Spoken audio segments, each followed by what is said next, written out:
Putting on my pants of love, I rip the crotch out off the back, yeah. Every time I bend over, my cheeks fall out.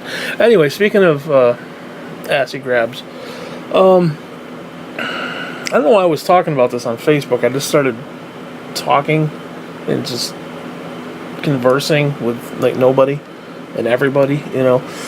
I decided I'm going to make a clip about this because essentially what happened today was I was mobile.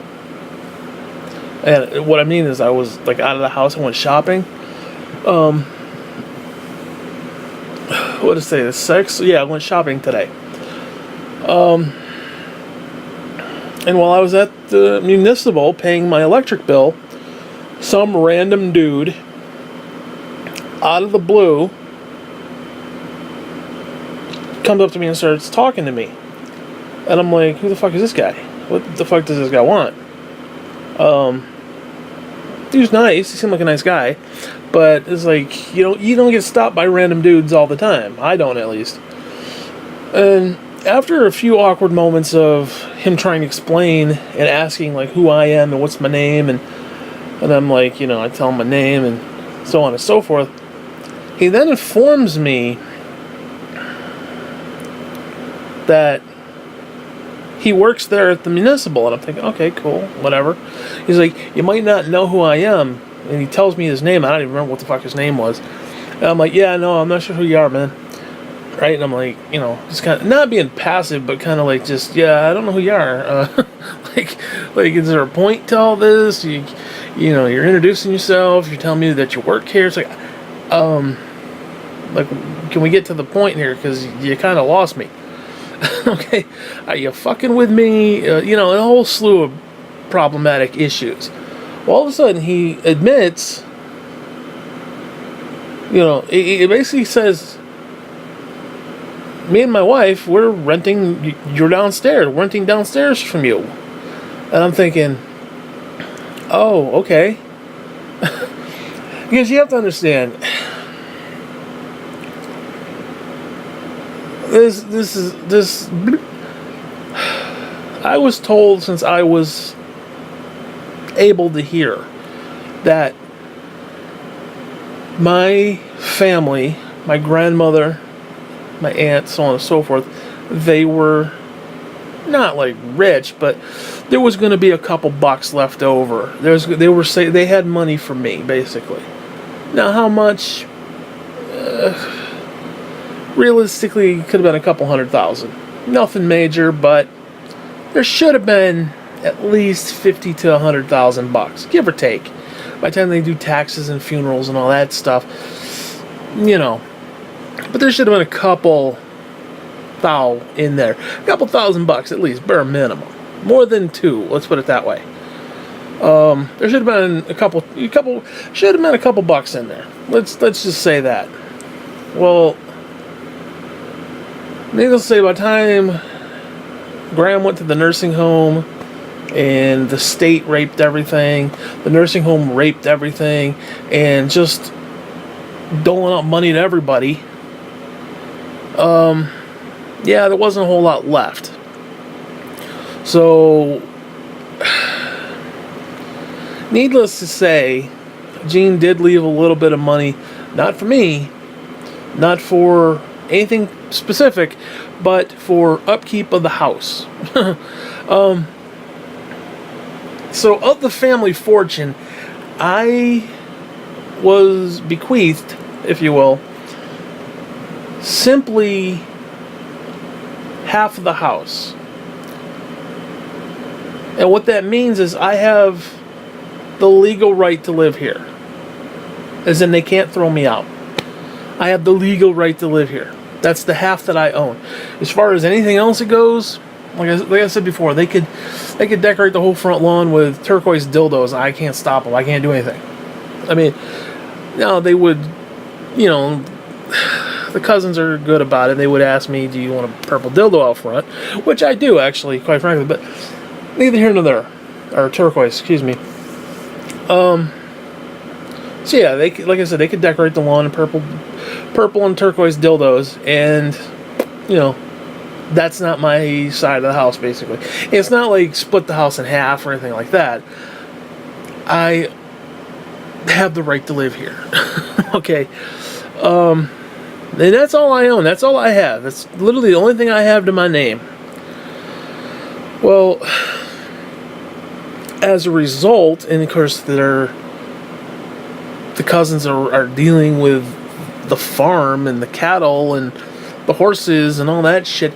They want all the freaking land, which is fine to me because I ain't using it.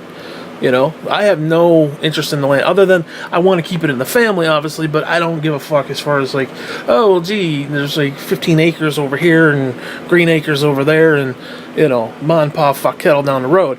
I don't care about none of that. If they can use it and whatever, but needless to say, there's a shitload of fucking taxes.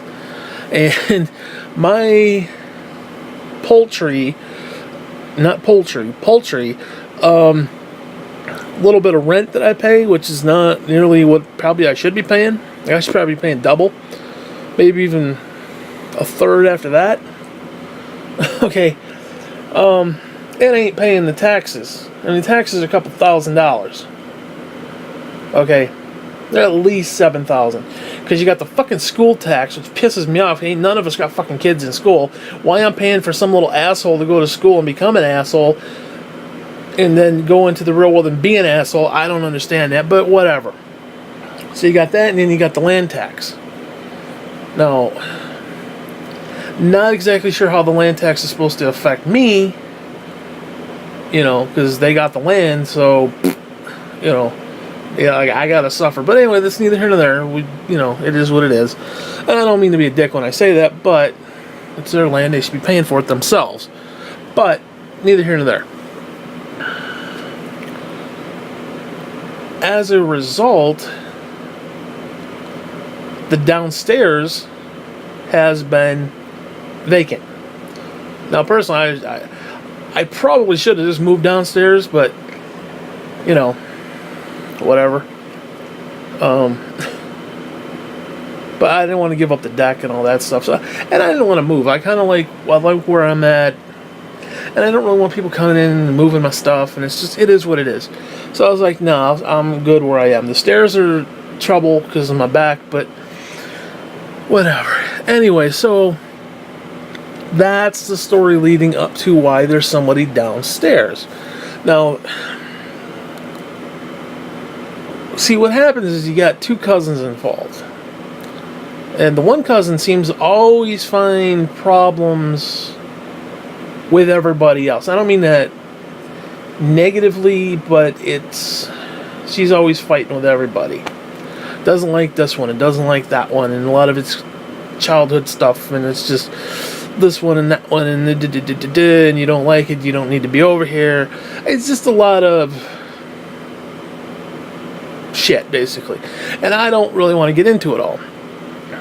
Like, this uncle this, and that uncle that, and so did this, and they did that, and like, okay, you're not welcome here anymore. There's all the kind of petty shit to me, as far as I'm concerned, because it's petty to me, because it doesn't affect me. Like, you know, and people have always been relatively nice to me, so I don't really give a fuck. And now she's the one in question. She does not want anybody living here because she has to come every week to do the lawn. She has to come every time it snows, like at 3 a.m. to do the driveway, because like I don't leave the house, I can't. So I mean, other than when I go shopping, so like she wouldn't have to do plowing if it was just me. So, you know, it is what it is. And plus, I don't like people downstairs. I just don't. It's not any specific people. It's not anything. It's just, I'll explain why all that is. Now, I've talked about the subject before, but anyways, let me, before I get into that, let me finish up the intro here. So I got stopped by this guy. He's like, "Oh yeah, I'm renting downstairs from you." because apparently the place he was living before, he had to be out by the 1st. And so they were kind of like, well, could we move in downstairs for a while until like spring or whatever, and blah blah blah. And it was like, well, we're gonna look at someplace else, and basically if it falls through, can we use the downstairs? This is all with the cousins. I had nothing to do any of this. So essentially, like last minute, they're like, okay, we gotta show up. The other place fell through or whatever, and. Which kind of sucks because Cousin Cindy likes to come over with her party friends. They like to drink the wine and eat the cheese and eat the chips and the dip, and sometimes they'll order pizza or Chinese or something, which is great for me because I get to come down and fellowship with some random, menopausal drunk women and get some free food out of it. So it works for me. Okay. Believe me, it works. It's good. I can deal with that. They get a little rowdy, especially the little short one. She gets a little loud when she's had a few too many. But it is what it is. I can dig it. I can get behind it, especially with the food involved. You 400 pounds, it's food. It is what it is. So we like to get together maybe once a month, and somebody will bring something. Like somebody will go to the last time somebody brought some potatoes, so we had some boiled potatoes and some hot dogs. And then there was a tossed salad from the pizza place. Little things like that. You get a couple things together, get some chips and dip, and you got a party, basically. Got yourself a little fuck party. Well, we can't do that now because there's a family living down there. And so it's just, it is what it is. So anyways, he introduced himself. He's like, oh, I'm the head, whatever, the municipal is. Like, I'm the constable or Hunter, whatever the fuck his name is. And I'm like, oh, that's nice. Because at this point, he still hasn't told me who he is. Like why I'm supposed to give a shit. So at this point, you've got a random dude asking me what my name is, just stopping me and saying, what's your name? And I tell him my name. And he's like, oh, I'm so-and-so. You probably don't know me. And I'm like, yeah, I know. And he's like, well, I work here as whatever the head guy is at the municipal. Like some fancy title. And I'm like, oh, that's nice for you. It's like, that's great. And then he finally is like, oh, yeah, I'm the guy who lives downstairs, me and my wife. And I'm like, oh, okay, now it all makes sense. Like I said, I don't like anybody down there. And there's a reason for it. Well, one, because I'm an asshole. And I'm just a bitter prick. I'm dead inside and I don't like people. I'm just going to get that right off the fucking... I'm going to hit that right off the backboard. Because, I'll be honest with you, I just don't like people. And... Because basically what happened when I was evicted from my home... After my mother died and my father got the stepmother person... And she evicted me back in 2007, I had nowhere to go. So I had to rent this apartment, from my then, at the time, landlord grandmother, who was 80 plus years old. So it's not like I was living with my grandmother. I mean, I was, but I wasn't. I had an apartment, basically, and I was renting from her, and she had been renting up here for years, so... It just worked out where the apartment was empty and, hey, you need someplace to stay? Sure, Graham. And of course, this is back when she was mobile and she could get around, and we went to the store once or twice a week, or 3 or 4 times a month, whatever. We'd go like once a week, I think, if I remember correctly. And, it is what it is.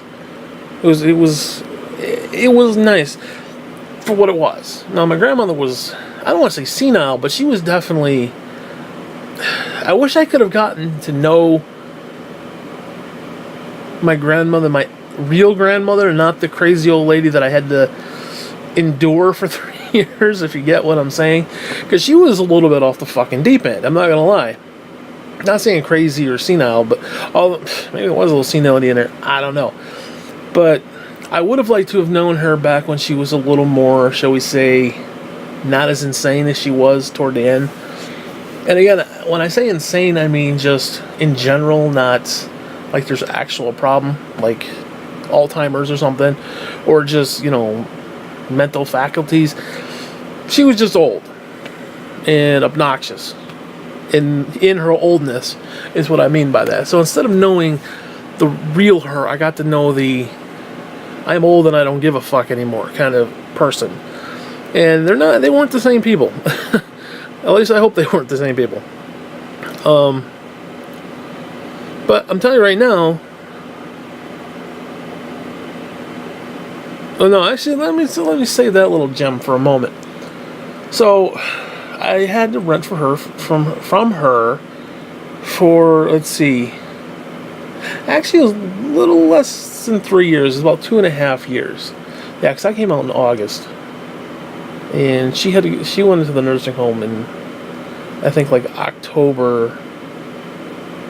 I came here in 2007. She was in the nursing home 2010, around October-ish, September, October. And that was, what, about 2.5 years, give or take. So, yeah, it was a good run, 2.5 years. But she was one of those clingy old people where it's like, Peter, you want to come down and watch Jeopardy with me, Peter? I'm like, Graham, I don't want to watch Jeopardy even on a good day, much less come down. Because what would happen, I don't know if it was the fans or if it was just there was something about the atmosphere sitting in her kitchen. It felt vampiric. Like she was a vampire, and she was just sucking the life out of me. Just her oldness was sucking my youth. No, I was 30 at the time, 30-ish, like 31, 32. So I was relatively young. This was 10 years ago, Jesus. So I was relatively young. So I'd go down there and I'd sit with her, and it's just like my mouth would get dry, and I'm like, oh, I felt tired. It's just, it's like I want to go take a nap. I just literally want to go kill myself sometimes. It was so bad, I picked up one of her Depends bags and started reading the back of it. That's how fucked up things got. And she's like, Peter, do you know the answer to that question in Jeopardy, Peter? And I'm like, no, Grandma, I wasn't even, because I'd like zone that shit out. So she would just talk and talk and talk, and oh my God, Peter. Because what she'd do is she had to have a fucking thermometer.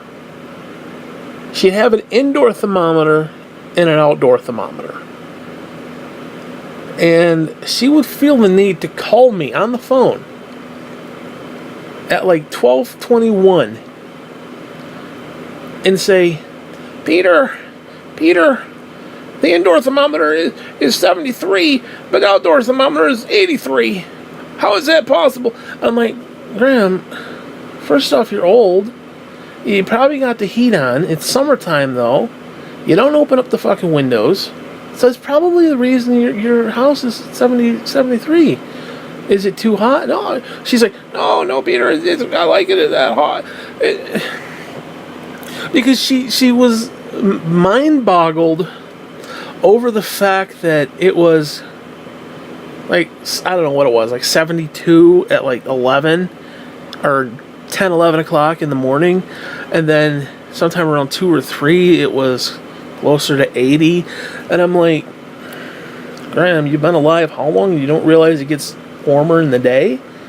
I mean, but she wanted to call up and tell me about it, because it's all she had. And so she would glom onto me, and it was, and I'm not saying it mean or hurtful. It would drain me to the point of, like I felt like passing out. I don't know what it was, but like even the dog would go down there. Lucy would go down there, and she'd have to have a drink. Like every time she went down there, she could have a drink upstairs, come downstairs, go pee poop within 2-3 minutes, and then go inside there, and within like 3 minutes she needed another drink. It was just something about the atmosphere, the dry heave, the old person dry heave. And you know what I'm talking about, because if you've ever gone to a nursing home, it's like, it's like you just want to fucking die. And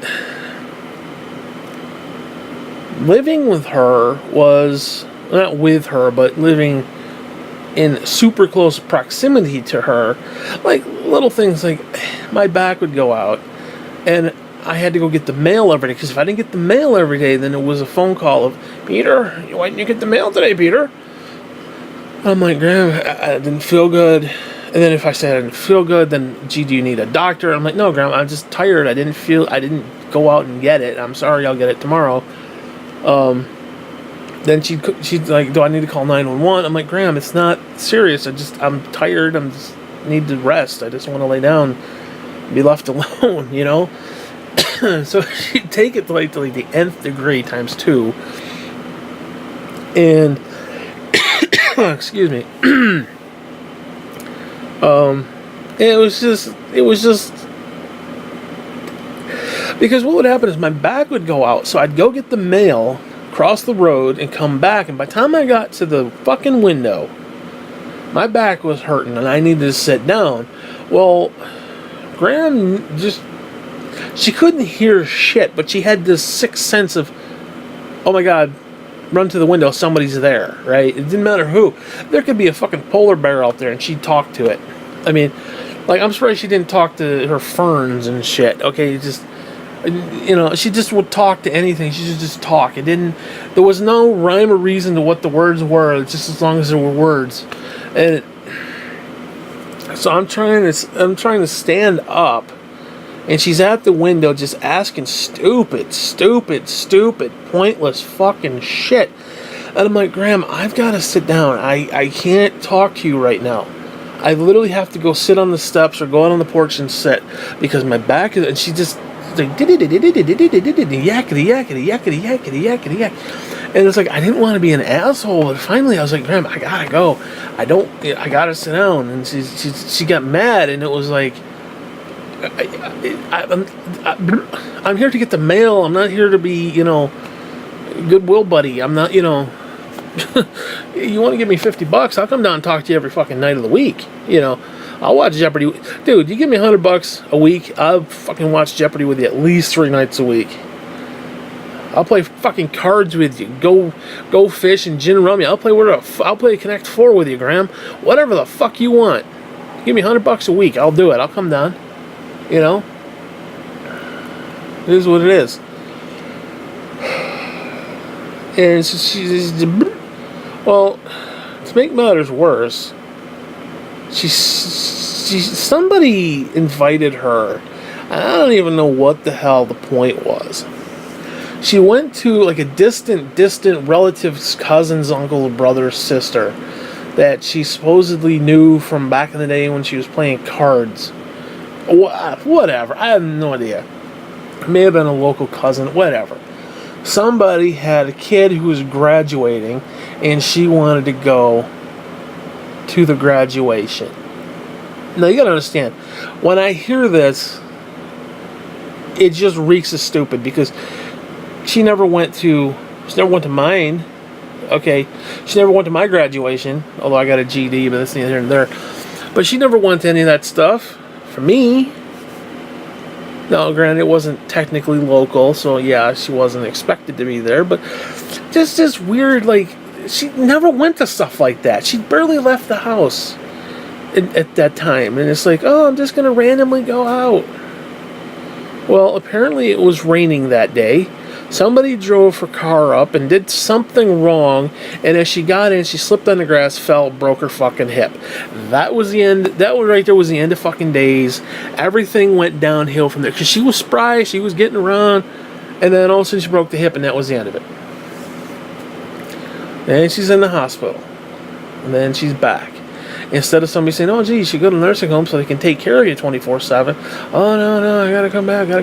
So for about a year, I won't say a year and a half, 8 to 10 months, give or take, whatever it was, maybe even a little longer, I had to deal with a decrepit old woman, and I don't mean that mean or hurtful, but picture a decrepit old woman,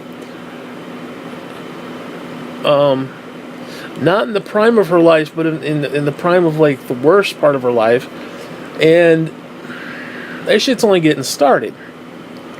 So we have this thing called the Merry Walker.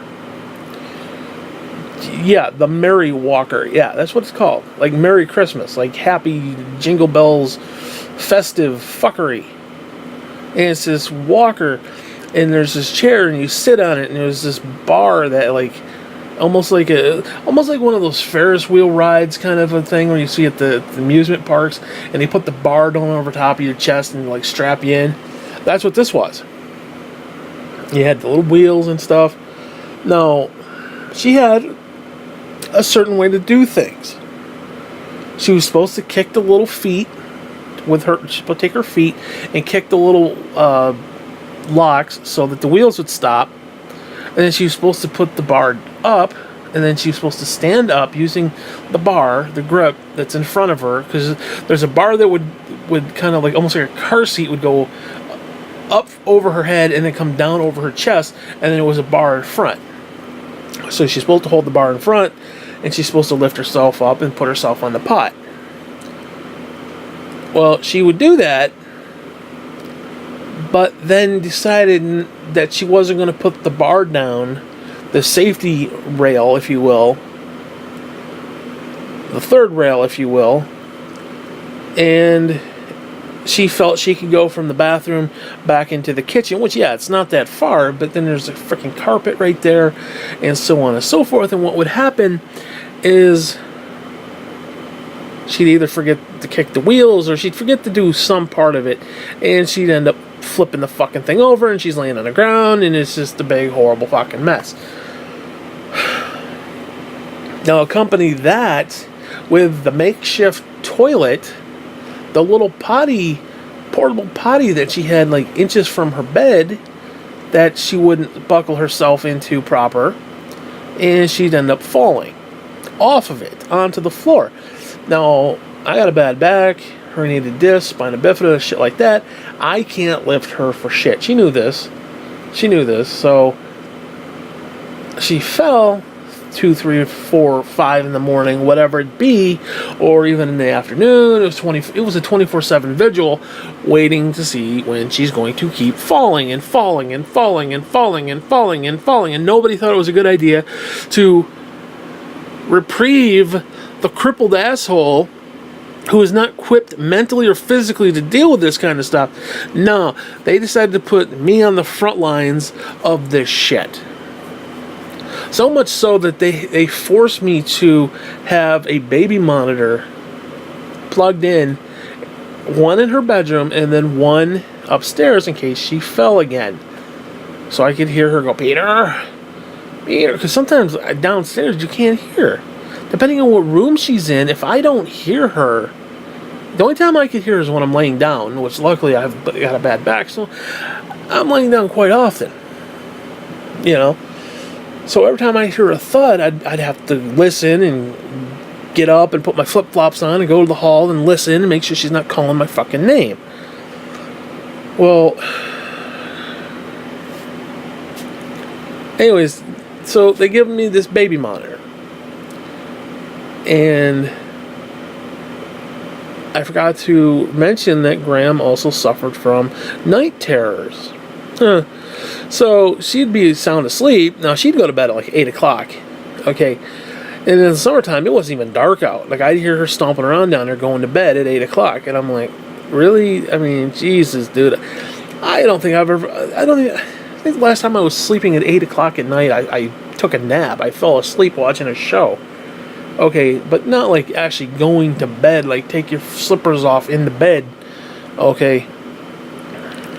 But it was 8 o'clock and it wasn't even daylight. I mean, it was still daylight. I said that backwards. Like, it was summertime and like it didn't get dark until almost 10. It was like, okay, but anyways, she'd have these night terrors. And she'd start moaning. Like,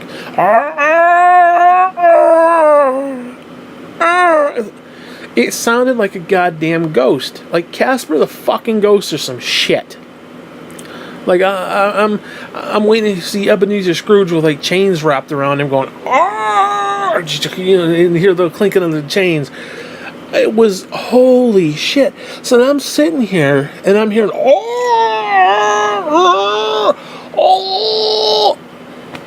over this fucking baby monitor, like it's some EVP kind of fucking thing, like white noise bullshit. Because you have the white noise of the fucking baby monitor, that, and I'm like, holy fucking shit. Now, I did not realize any of this at the time. I don't think really anybody else did.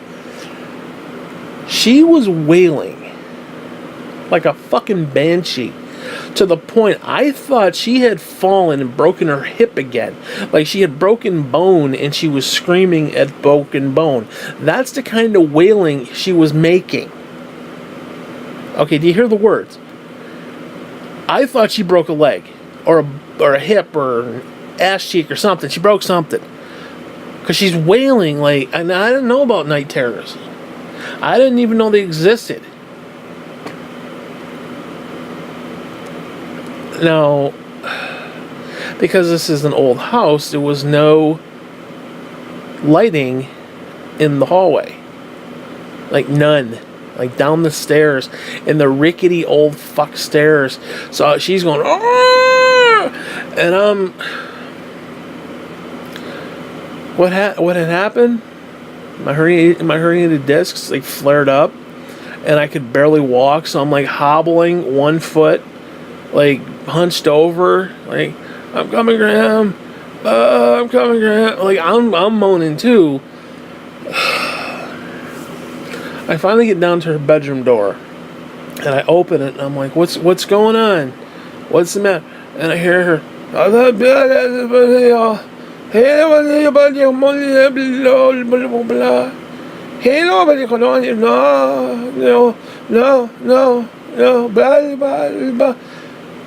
She's talking to somebody in her goddamn sleep, and I'm thinking, "What the fuck?"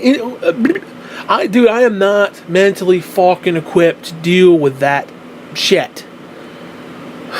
So needless to say, I came back upstairs and I just turned it off. And everybody's like, "Oh, is it on?" "Yeah, it's on. It's on." I went, I don't know, at least 3 months with it off. It sat there, and occasionally I'd turn it on just to make sure. And okay, good night, Graham. But yeah, she was talking. She was like, it literally sounded like Charlie Brown's teacher in a way, like, but it was more like, anyways, you have all that. And again, this is why I don't like people downstairs. And it has nothing to do with the people that are currently down there. It's just people in general. I don't like anybody down there. Because I had to deal with that. And every time there's a thump. Now, I'm not saying that they're noisy downstairs, but occasionally you hear like a thump or a thud. Or like the guy was here banging on the hammer and shit and banging on stuff when he was doing the door downstairs, the front door. And just any little noise that I hear. Because I haven't got into the good stuff yet. No. I haven't got into the good stuff yet. There were numerous times where I'd be laying here and I hear her calling my name. Peter. And of course it was muffled because I'm like, Peter. And we're talking 2, 3 in the morning. And I'd have to go down those crippled fucking stairs, hobnobbing one, and the railing is wobbling because the shit's just not secure, and the stair. And I'm a big guy, and the stairs are just cracking and creaking. I mean, I thought the stairs were gonna give way. You see that? Remember that scene in Money Pit where Tom Hanks is on the stairs and he's like surfboarding on the stairs as they collapse, and he grabs. And what's her face comes up and she's got the bucket of water, and she looks down. And he's grimacing. And she's like, "What's the matter?" And he's like, "My fingers." And you look, and her feet, her toes, her shoes are on his fingers. And she lifts up, and he falls back, and he lands in the debris. That's what was almost happening, minus the sanity. in the non-humor of it. And I had to go down, and I opened her door this particular event, and I realized after about, I don't know, 8 inches, I couldn't open the door anymore. And I'm like, what's going on? I'm like giving it a little shove, and I'm like, what's going on? What? And all of a sudden I kind of peek around the corner, and then I see her dead leg. She's laying there, her leg. They got a picture of an old woman in a nightgown. Like a white overshirt. It's not an overshirt, but it's like a nightgown. An old leg. Like old varicose veined leg. And I don't mean any disrespect for old people, but I'm trying to paint the picture. And there's like one slipper, and one slipper's on, one slipper's off, and you get this rancid smell of like piss and potential shit because she peed and pooped in the bucket. And I can't move the fucking door now. Like I said, I'm big, so I have to like push it open enough that I can get in there, and it's pressing against her leg and hips and thighs, and there's no way to get in unless I just like and push it into her. Somehow I got in there, and we had to call 911 this night, and I had to help her turn over and grab her a pillow so she could literally camp out on the floor with a blanket around her legs. And she's like, well, there's nobody available. None of the cousins are available tonight for whatever reason. I don't know. So you're going to have to call 911. Now, I don't call shit. I have got a legitimate phobia of the phone. I don't know what it is. It's illogical. I know it's illogical. But if I have to call someone, it freaks me out, like to the point of hyperventilating, panic attack, like I can't breathe, sweaty palms, the whole nine. And it's this reaction, this visceral reaction to the thought of using the goddamn phone. If somebody calls me, I'm fine. I'm like, hello? Okay, because they're calling me, interrupting me. But it's like something about me having to interrupt them. It's like I don't want to call somebody at work. I don't want to call somebody at 3 a.m. It freaks me out. I don't know what it is. And it's a legitimate phobia. I looked it up online. There's a legitimate phone phobia. And I don't know. It's not necessarily a social thing. It's just, I feel like I'm bothering somebody. And it so anyways, I'm like, okay, Graham, I'll call 911. Hey, Peter, call 911. I fell, Peter. And I'm like, oh, Jesus. So I go out to, I was like, okay, Graham, I'll go out and I get the phone. I got to go out in the kitchen. She's in the back. So I get it. And I call, of course, we're up in the boondocks. So up in the boondocks, and it's going to take like 45 minutes for them to get here from Rome or longer. And they're not hurrying. You know, they're not woo. The sirens ain't going. Okay, so they're going regular fucking speed. So it's going to be at least 45 minutes. Now, at this point, she wants me to crouch down and prop her up with my leg. And I'm like, Grandma, I can't physically do that. My back is fucked up. And I was like, Grandma, you're going to have to just lay there. And I was like, well, after debating this with her, I'm like, Grandma, I better go outside, because I didn't know when they were coming. I thought they'd be here 5, 10, 15 minutes, if that. I didn't realize that they were coming from another town over, okay, like 25 miles away. I didn't realize this, okay. And I was like, Graham, I better go get the door, because you know what, I'm knocking it down. Okay. And she's like, Peter, yeah, you better do that. Go get the door, Peter, but then come right back. Which I didn't. I sat there for like 45. And I heard her calling for me, and I'm like, Peter. And I was like, yeah, Graham, I didn't hear you. I was outside. I went outside and I waited outdoors. Okay. Well, they came in, propped her up. I let them in. They propped her up. They asked a bunch of questions like, you know, is this a recurring thing? Because, I wanted to get rid of her. Okay, at this point, and I don't mean that in a bad way, but she really needed nursing home care, and it's just shit that I couldn't physically do.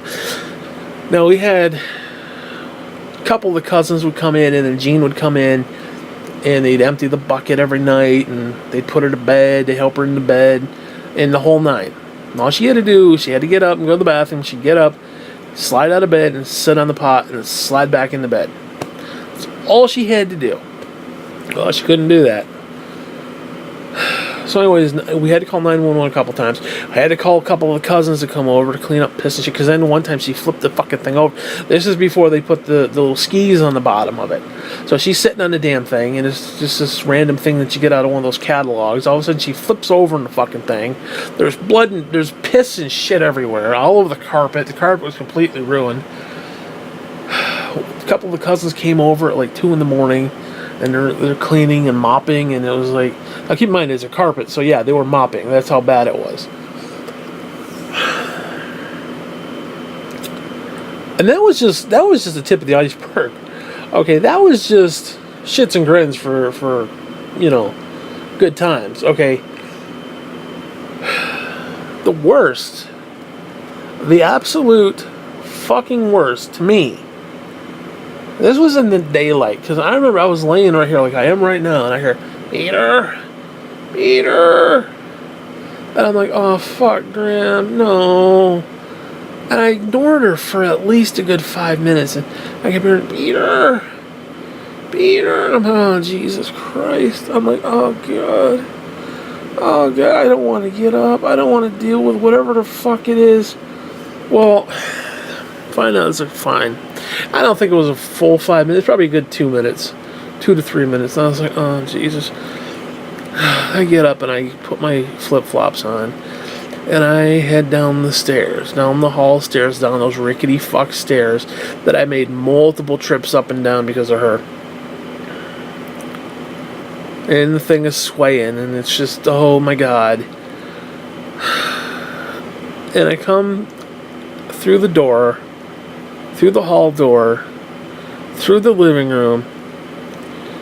I see the Mary Walker flipped upside down. Now you got a picture. It's almost like one of those mechanical wheelchairs, but it's not. It's a little ride-along walker. It's a, I don't know, like you see those walkers where they grab on the side. It was one of those, but it was this cart. It was a walker cart kind of a thing.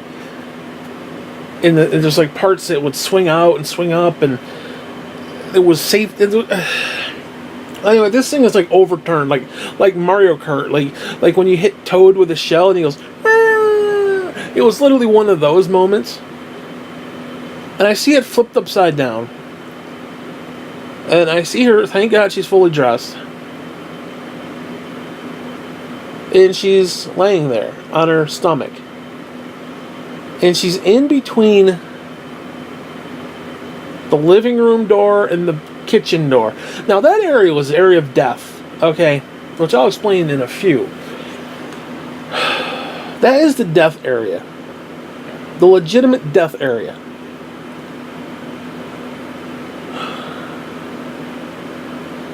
And as I'm coming up through the living room,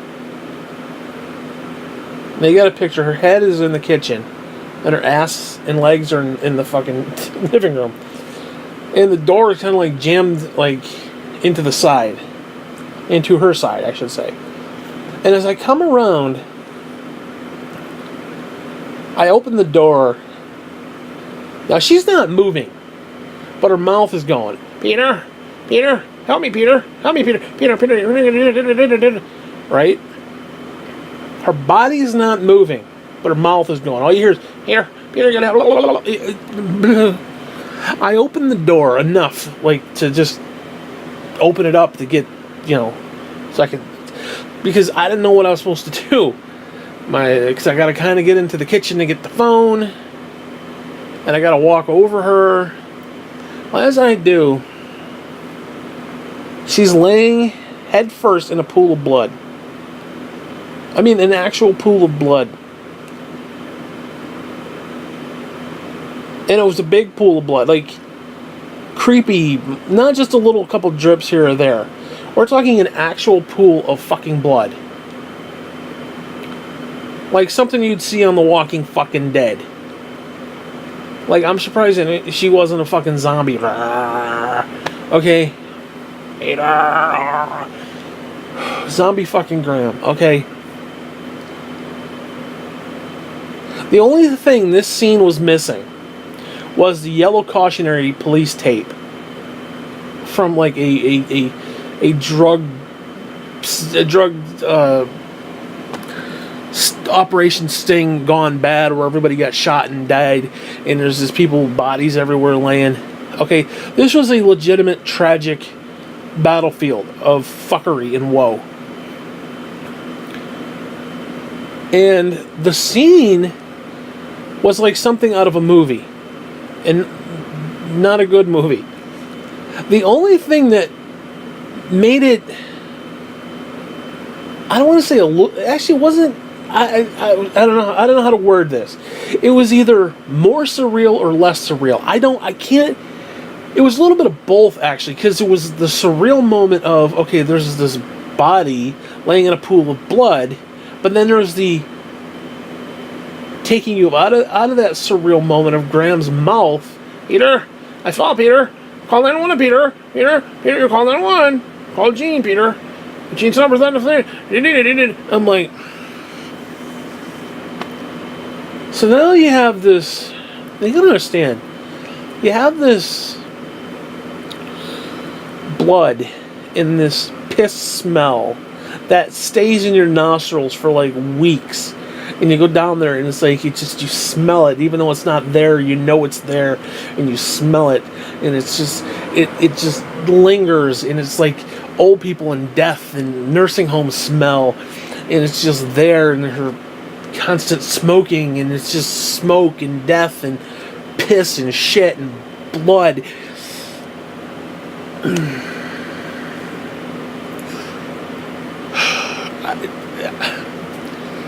The woman legitimately gave me PTSD. Okay, and that's not, I'm not joking, like, oh, ha, ha, ha. This was a legitimate fucking war zone. It was blood. I mean, overturned Mary Walkers. 911 was called numerous times. This was not a good thing. I have, and I'm being dead serious when I say I have legitimate PTSD from this. Okay, I may not have been in Iraq. This gave, to the point where when there's somebody downstairs and I hear a thud, or I hear somebody, like the guy working downstairs, he was working on the door and he's banging his shit with a hammer, it freaks me out. Like I'm listening, I'm like, yeah, I literally almost start whimpering and shit. Okay. No, not the people that are down there now are like loud, but occasionally I hear like this thud, and I'm like, whoa, shit, oh shit, oh shit, somebody fall. Because what happened after Graham was taken to the nursing home after she, thank God, and I say that legitimately, got pneumonia, they had to take her away, and she finally realized, okay, there is no Independence Day, Will Smith ain't coming, I don't have independence. Okay, I gotta go to the nursing home. And she was there for like 3 years, but whatever. Anyway, Gene then moves in, and periodically throughout the couple years, I would hear the occasional thud. Again, you hear people, like I dropped some shit the other day. I dropped a measuring cup, one of those glass measuring cups on the floor with a big thud. So anybody downstairs hear that, oh, let's drop something. Well, apparently all the thuds that I had been hearing were Graham falling, and I heard at least 8 of them, 6 to 8 of them, and apparently Jean had been falling. Like one time I knew she had fallen because she had fallen out of bed because she was fucking around. Because she couldn't go in the side bedrooms, so she had to be in the living room, which sucked for me because she was like right underneath me. And sound travels, okay? Like, she had been in the fucking bedrooms, it would have been fine. But, not that I disturbed her or she disturbed me, but it was just kind of like, go the fuck away, you know what I mean? Well, she was on this stupid fucking bed, and she had somebody build her stairs. These 3 little stepping stairs. Well, she apparently stepped the wrong way, fell on her ass, and it was this big thud. Now, luckily, she either got to a phone or she's able to get up. I don't know. But later, I was informed that she had fallen a few times. So, like, all those thuds I heard, because again, I don't know, did you drop a pan? Did you drop, like I said, I dropped a fucking cup the other day, made the same sound. Maybe not as, like, thrustworthy, like solid, but, somebody could question, was there something wrong with me? So, you had all that. Now, like I said, I didn't know any of this. I knew one time she had fallen, and because she had mentioned it, I fell out of the bed, fucking around, fell out of the bed. And luckily, she just kind of went right on her ass, and it was just, a lot of cushion there, and it was just, she was okay. Well, the night of her death, I hear this loud crash, followed by a thud. Now, again, people drop shit. The problem is she was always fucking around. She'd be in the hallway, she'd be throwing stuff around. I hear clankety clank clank clank. She'd be into stuff, she'd be doing stuff. She'd be in the kitchen. She'd take like a soup can and she'd clank it against the side of the pan.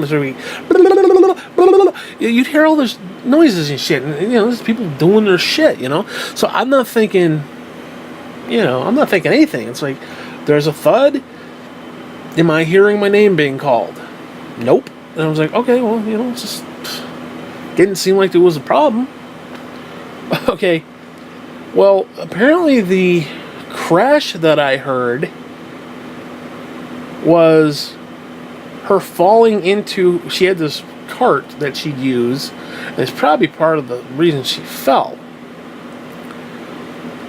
is because she was sitting at her computer. This was like 9 o'clock at night, 9:30 maybe. I want to say 9:30-ish. And she grabbed onto the cart, and the wheels, I think, gave way, and she lurched forward because it was this weird crash slam thud. And it happened so back to back that it was like, what the fuck? And this is what the coroner suggested and all this stuff. Well, apparently she went to grab a hold of the cart. No, it could have been a blood clot because she had problems with her legs. She had some sort of issue with her legs. I don't know. She had to have them taped up and gauzed up and taped, whatever. So she had something. So it was probably a blood clot. She stood up and it went right to her brain that was the end of her. Or her heart or something. We didn't really know, didn't really care. And what I mean, we didn't care. We didn't want to, like, open her up and say, oh, gee, it was, this, that. Yeah, we didn't want to do an autopsy. There was no point. She was old, 72. So it wasn't like, she's 15 and like, oh my God, how'd she die? There was no need. Well, she stood up on this thing, and either she slipped, or I don't know. Nobody really knows exactly what happened. But the crash I heard was the cart slamming into the door. The slam that I heard was the door slamming shut. Because you got a picture. The door, her computer's right there next to the door, inside the living room, which is coincidentally right where Graham had been laying. So the door was open, which was up against her computer desk, she's sitting there, and of course the bathroom is right there, so she probably got up to use the bathroom, and she grabbed the hold of the cart. Either she died right then, blood clot or otherwise, or she slipped. What, I don't know. But the cart slammed into the side of the door, which then shut, which then slammed. I don't know exactly what happened. And then she fell. So she was kind of wedged between the door. No, what happened? Actually, she was wedged between where the door was and where the desk was. So Graham was in the doorway, where Jean was kind of behind the door. So picture the door opening inward toward the living room. Graham was on one side of it at one point, and Jean was on the other side. So that whole area is like the area of death. Literally. And the cart was, I don't remember if the cart was tipped over. It was a sturdy cart, but the wheels were just, she shouldn't have been using it. I can't remember if it was tipped over or not, but it was definitely jostled. Because again, she fell, and it just, like, imagine being like a shopping cart, and all of a sudden you just kind of like fall forward and just like slam it into something. That's kind of what happened. So we don't know if she laid there dying, or if it was an instant death. We don't really know. No, that was Friday night, dude. That was Friday fucking night. Because they brought her computer in, and I looked up the history, and the last time she had been on was right around that time. Or no, actually, excuse me, it was the night before. So I think she had just, because I looked at her timestamps, and she would get online around that time, maybe around 10, 11 o'clock. She'd be up to maybe 2, 3 in the morning, or 1, 2 in the morning, whatever. So her time to fuck around online was around that time. And apparently they found like a bowl of, she had something, I don't remember what it was, like grapes or something, or candies, or she had something sitting there. So she was about ready to get on the computer. She hadn't gone online yet because it was from the night before. So it was around the time I heard the thud. I heard the thud, believe me. And you're not gonna not hear the thud. So I know roughly it was around 9:30-ish that Friday night. That means she laid there.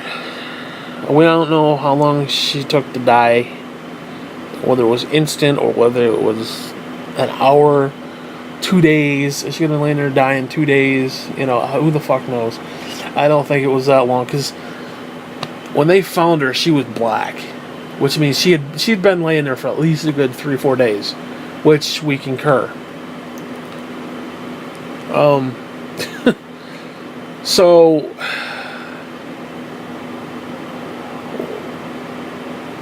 what happened? It's bothersome to talk about. Is she laid there all day Saturday, and this was Super Bowl weekend, okay? And I'm sitting there watching the fucking Super Bowl. There's a dead body downstairs. My aunt is dead. She's dead. She's turning black.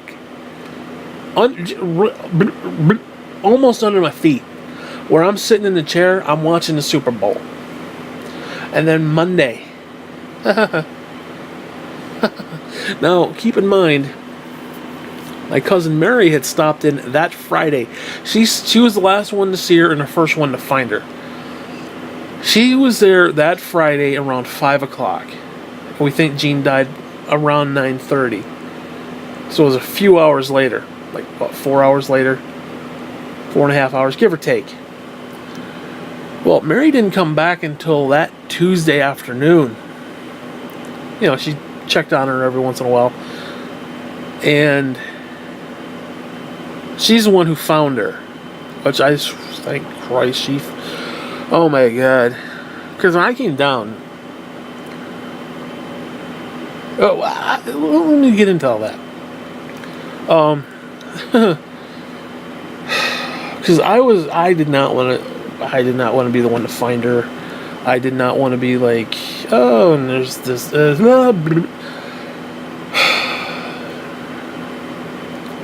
All of a sudden, sometime around Tuesday afternoon, I want to say around 11:30ish, between 11 and 2, somewhere in there.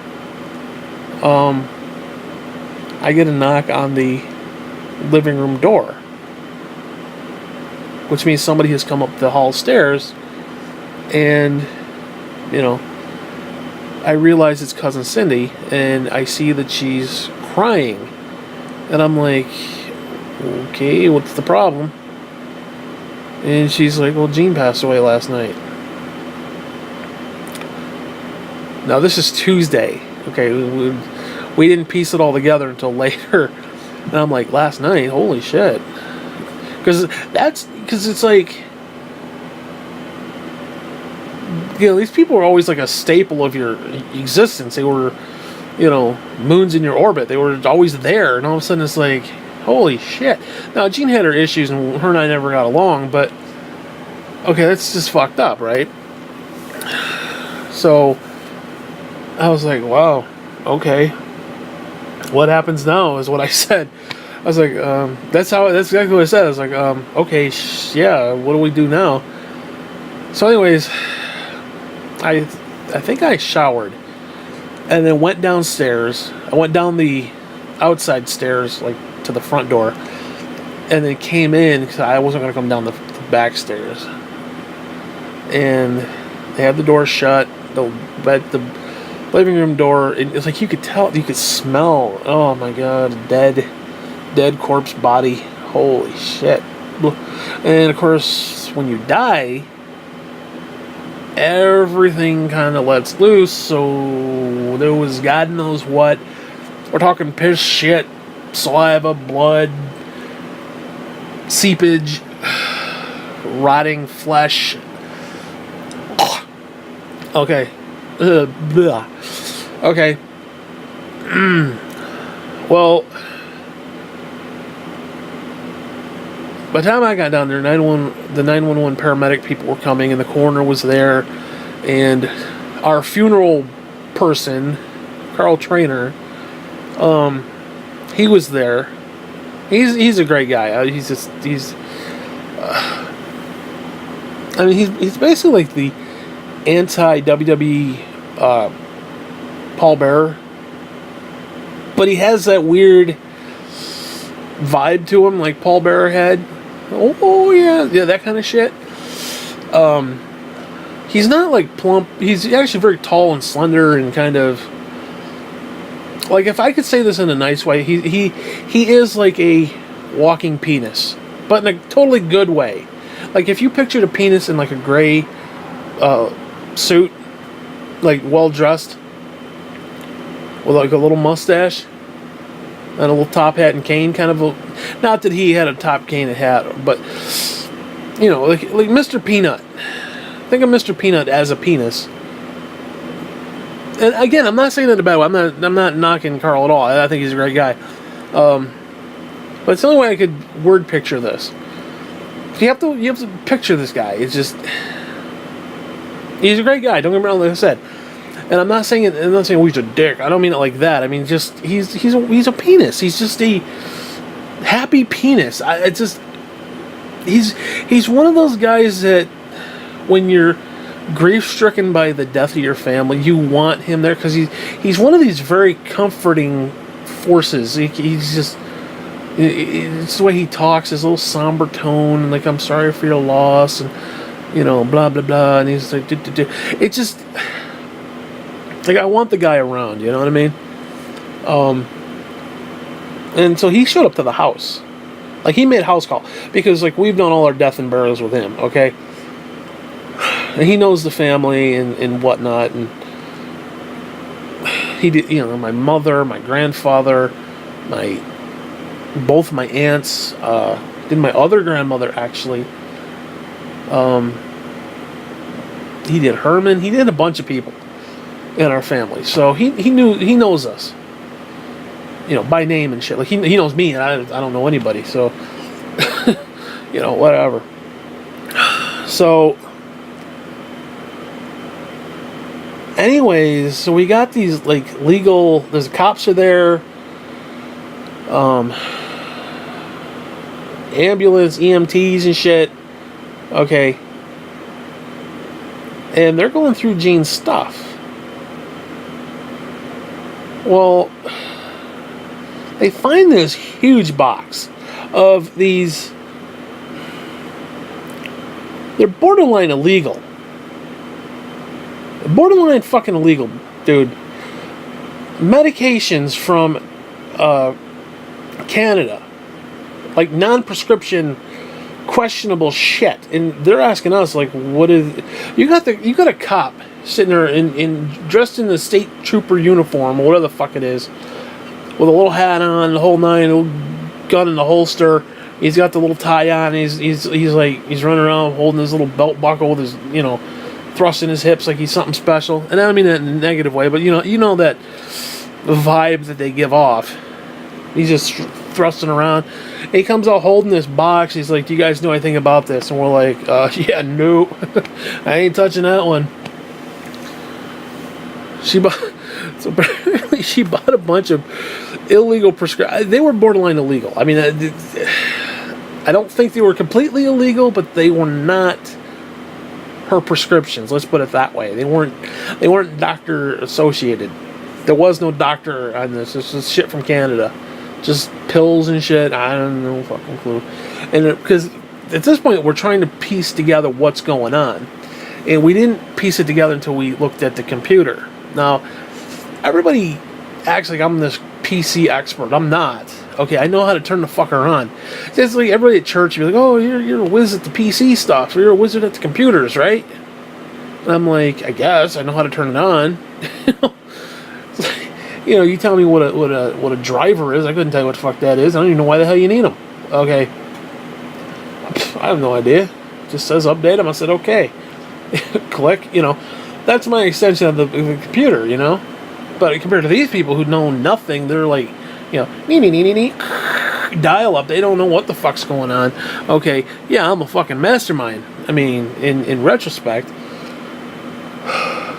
So, I'm sitting there at the kitchen table, and I'm futzing around on Jean's computer, and I'm like, I opened up a browser, tried to see what she was doing, certain word searches, and I went into the history and tried to see, what she did, and it was like a history of last week, and she went to poodles.com, and she went and got her oranges. She constantly had these fucking oranges shipped from, like, it was either California or Florida. I think even both. And actually, what was funny, because we found her on Tuesday, and I think like that Wednesday or Thursday, a box of fucking oranges had come. And keep in mind, it's middle of winter. So this box of fucking oranges came. So we all divvied up the fucking oranges, because obviously she ain't going to eat them. Because she was all excited. She loves these oranges. So she puts them in a big bowl on the table, and it's like, "Oh, take one. And whatever." So anyways, after we pieced it all together, and they concurred, she was laying there at least 4 days. And again, this is Tuesday, so figure what, Monday, Saturday, or Monday, Sunday, Saturday. So yeah, it would have been Friday night, Saturday, sometime in there, which is what I concur with the thuds and the sounds and shit, and because they could tell by how black she was and just how state of decay things were. God. So anyways, they picked her up, they got her out of there, and I was like, "Fuck this, I'm out of here." They carted her out, and they opened that door. Woo, boy. Oh, because there's something about that dry heave, felty, like if you ever had a piece of felt, and like you smell it, and it's just it just like the little bristles want to go up into your nose, and you just want to just eat away at your fucking nostril passage, and it just lingers up in there, and it's just like if you take that same piece of felt and just rub it over your tongue 5 or 6 times, and just shove it in your throat, and that's what it's like. Ugh, of like this rotted, putrid smell, and it just hangs there, like I'm experiencing it a little bit. Like there's a hint of experience of it, like right now as I'm describing it. I'm having a hard time not to gag, actually, but there's just something about it. It's like it's just a stench that you cannot get. You literally, people joke about, I can't unsee that. Well, you can't unsmell this. Okay, if you smell a dead body, it don't go away. That smell don't go fuck away. I mean, she's been dead for what, a year and a half, and I'm still experiencing it today. Okay, it's fucked up. Well, anyways, Carl Trainer was like the last one there, and he's like, let me go and get some cleaning supplies because he had some stuff. So he came back. He's like, I'll take care of it for you. So he goes into the living room and he like gets on his hands and knees, starts scrubbing where the body was and where the putrids were. I mean, that's the kind of guy he is, and because he wanted to do anything he could to make us, that's what he does, Like, there should be a place in heaven for this guy, okay? Let's just put it that way. I mean, the idea that he did that was pretty fucking great. I mean, I'm not going to lie, because, the EMTs weren't going to do it. Mary had to do it. Well, Cindy, one of them, Cindy wasn't going to do it. I sure as fuck wasn't going to do it. And I don't know. I mean, the guy's just great. I mean, I generally love the guy. Like, I'd spoon the guy. Not maybe a little sexual, but not not homo, but definitely I dig the dude. Let's put it that way. And I don't like anybody, so I don't know. Like, he's got a kindness to him that I sure as fucking never muster. Even on a good day. Okay? Like, he's somebody you want to aspire to be like. He's like the Jesus of our time, okay? I mean, seriously, to come in and do that? Oh, he was a little freaky because he was just standing there looking over the body and stuff, and he was like talking. You gotta understand, the two cousins and I were out in the kitchen. You got the coroner, you got the police officer, and you got Trainer. I couldn't think of his name. And they're standing in the living room behind the closed door, and they're just standing there looking at Jean's dead corpse, talking. And they're just standing there looking at her, and I'm like, it was just weird. I mean, I'm just trying to picture like me being there, laying there dead, and people just standing over me looking at it, well, he had a good run. He was obese. He was gonna die soon anyway. It's just weird. Anyways, I don't want to talk about this anymore, but so you gotta understand, every time I hear a thud now, I'm reminded of piss, shit, literal piss and literal shit, blood, that smell of death, and it's just like even now, just talking about it right now, my mouth is puckered in sadness. It was like okay, like I'm having a physical reaction to what I'm saying right now. I'm not joking. Like, sometimes I do that kind of stuff, and it's like from comedic effect or sound effect, like, oh my god, No, this is legit. I'm not kidding when I say this. Although maybe there's a little bit of hint of like, like John Candy said, we can laugh about it now because we're okay. One of those things. But no, this is serious. This is legit. Like, I am having a physical reaction to talking about this story.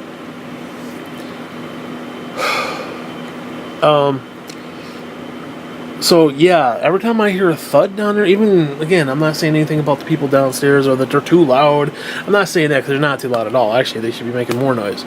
But occasionally you hear that, like, or like a chair will rub against the floor to make that screechy sound. And it's like I hear it and I'm like, okay, it's just, I have legitimate PTSD and there's no joke about that. It's kind of fucked up, actually, between the wailing, moaning, Casper the Ghost shit, the blood piss. It's just a whole... Dude, we're talking... like, every vile bodily function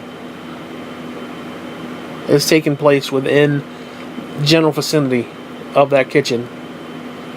And I was there to witness and smell every part of it. And again, those are smells. Like, I equated it one time to like a toothache. People who've had toothaches can relate, but you can't fully relate in the moment unless you were having it too. So yeah, you can say, I know what it's like to have that kind of pain, but you don't really know what it's like in that particular moment because you're not experiencing it. You may have experienced it, but just like right now, I say my back, I know what it's like when my back goes up, but I don't really know because I'm not experiencing it currently. My back hasn't gone out yet. I haven't aggravated the sciatic nerve. I haven't aggravated the spina bifida. I have not aggravated the multiple herniated discs. I haven't done that. I have in the past, even though I know what it's like, I'm not living it in the moment, so it's not the same type of... Like, that's the kind of pain where I would do anything to make it stop. I would suck a dick to make it stop. Let's put it that way. I would do anything. I would cut off my own dick to make it stop. Okay? Because that is some vile, horrible pain. Now, if somebody said right now, you cut your dick off, you never had that pain anymore ever again, I'd be like, nah, I'm good. Okay, like somebody said it right now, but if I'm living in a moment where the pain is there and it's just not going away, yeah, take it, you know. So, again, people can say they know what it's like, they don't know what it's like. It's like Mary finding the body. I don't know what that's like. I know what it's like being down there with the body. I never actually saw it. But, like, I can't relate to that. I don't want to relate to that. And I thank God she found her and not me.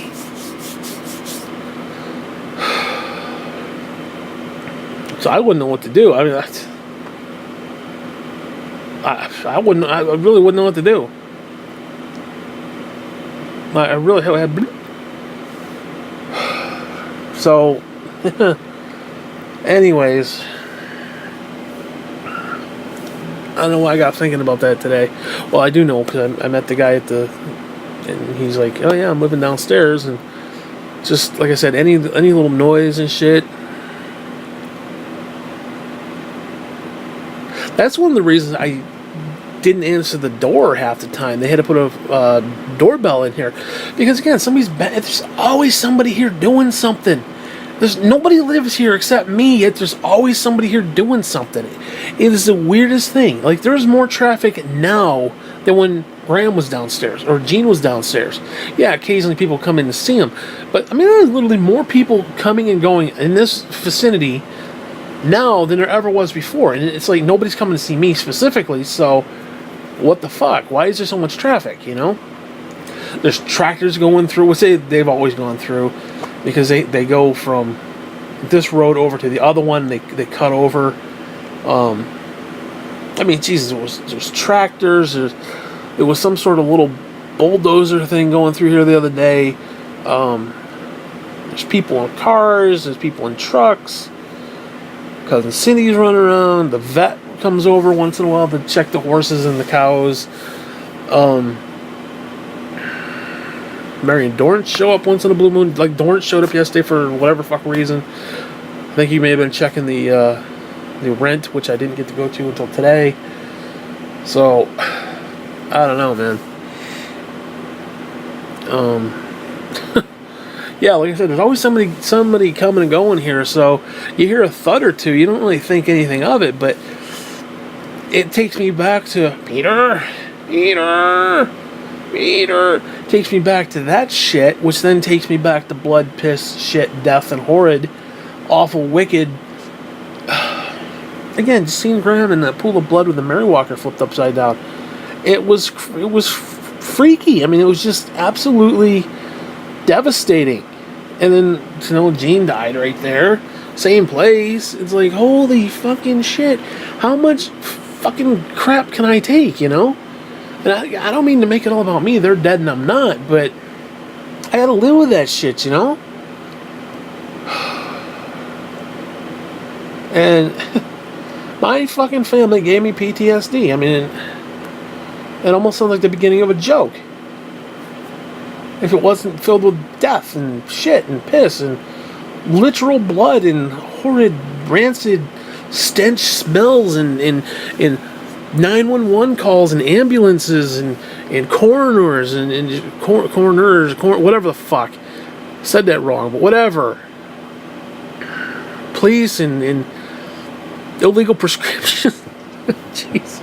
I mean, I don't think they were illegal. I mean, I think obviously, but because, well, Canada's got lax laws and that kind of shit, where we a little bit different. So if she's importing stuff over country line,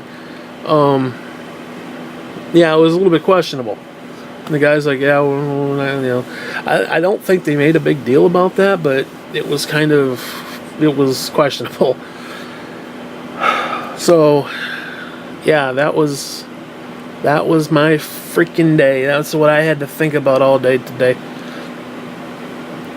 It wasn't necessarily the guy's fault, but it kind of brought up all this shit, and I felt like I wanted to talk about it because, oh my god, dude. And the idea that I'm 40 fucking years old and the same goddamn thing's gonna happen to me. They're gonna find me either hunched over the toilet, which is how Uncle What's-His-Face died. Uncle Bud, that's how he died. He literally died on the fucking toilet. And everybody kind of laughs about it. They found him ass up with shit all over. Okay. Or I'm gonna die in the fucking chair, or I'm gonna die in this fucking bed. Because I know what happened. Like, if I, to the point where I started to panic, I would get up. So I'd probably fall onto the floor.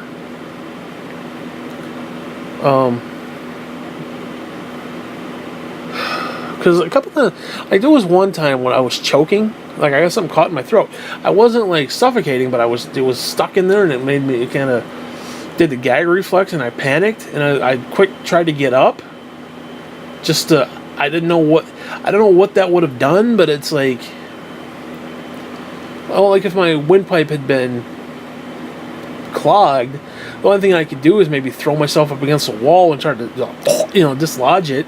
So, like, I got up and was like running. I don't know if I should get a drink, pour some water down my throat.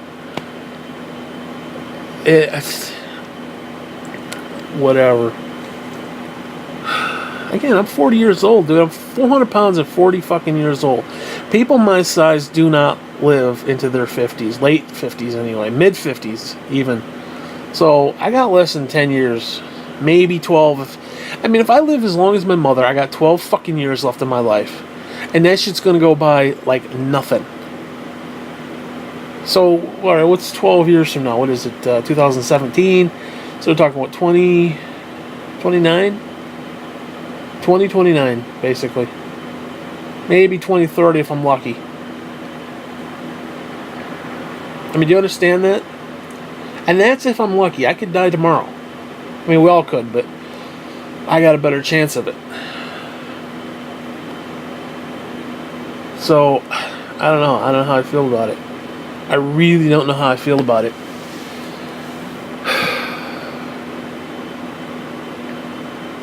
And yeah, it's freaking me out. In fact, I don't want to talk about this anymore. So fuck you. I'm done with this clip. Fuck you.